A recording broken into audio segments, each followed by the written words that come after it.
J'aimerais m'adresser à un Élie qui est sur le point d'abandonner la course. Un Élie assis sous ce genêt s'écriant « C'est assez, Seigneur, prends-moi ». Je sais, les hommes t'ont déçu, je sais, c'est difficile. Il est vrai que tu as l'impression d'être tellement seul, abandonné, délaissé. Tu te sens tellement épuisé, tu ne sais comment réagir, comment tenir face à ces combats qui semblent se multiplier dans ta vie. Écoute, l'Éternel ne t'a pas oublié. Ne laisse pas les combats, les difficultés de la vie te faire croire ou te faire penser que Dieu t'a oublié. La Bible déclare ceci dans le livre de Ésaïe chapitre 49 verset 15. Une femme oublie-t-elle l'enfant qu'elle allaite?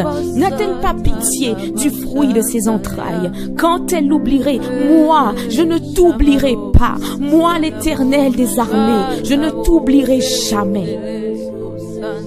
Même dans tes ténèbres, il est là. Même dans ton désert, il est là.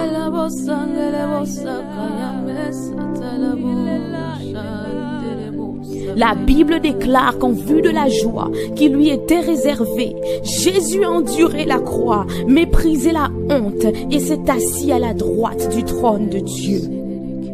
La joie qui t'attend après la douleur de la croix est plus grande que ta peine. Garde les yeux fixés sur ses promesses et puise ta force en elle. Puise ta force en elle. Fais-lui confiance et repose-toi sous ses ailes. Il est l'architecte de ta vie.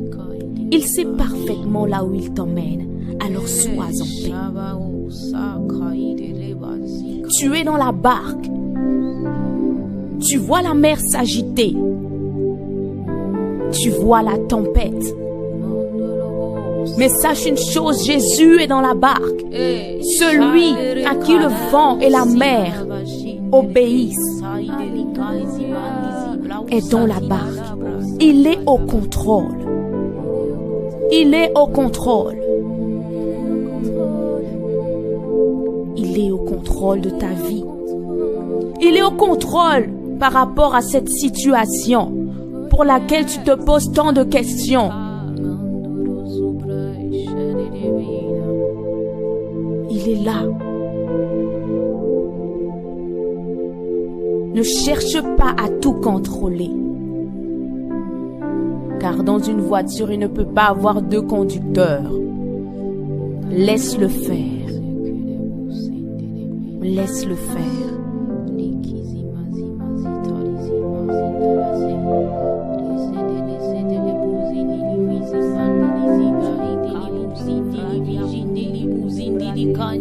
Tu n'as pas le droit d'abandonner, Élie. Tu n'as pas le droit d'abandonner. Car tu dois oindre aussi Jéhu, fils de Nimshi, pour roi d'Israël. Tu dois oindre Élisée, fils de Shaphat, d'Abel Méhola, pour prophète à ta place. Tu as du chemin à faire, Élie. Lève-toi, mange, car le chemin est encore trop long. Tu n'as pas le droit d'abandonner, parce que derrière chaque homme, il y a une descendance. Celui qui accepte d'abandonner accepte aussi de livrer sa descendance. En chaque homme, il y a des dons, il y a des grâces. Mais ces dons, ces grâces ne sont pas pour lui-même, mais pour les autres. Lorsque tu acceptes d'abandonner, tu acceptes aussi de priver quelqu'un de sa délivrance, de priver quelqu'un de sa visitation, de sa guérison. Parce que oui, Élie, c'est au travers de toi que Dieu veut faire ces choses. C'est au travers de l'instrument que tu es que Dieu veut agir dans la vie de quelqu'un. Tu n'as pas le droit d'abandonner, Élie. David a dit ceci: mais tu me donnes la force du buffle. Je suis arrosé d'une huile fraîche.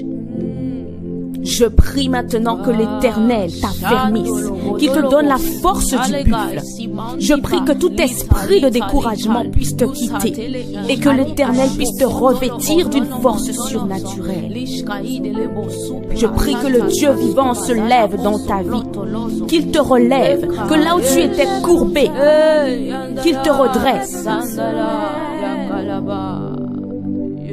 qu'il te redresse et qu'il te restaure.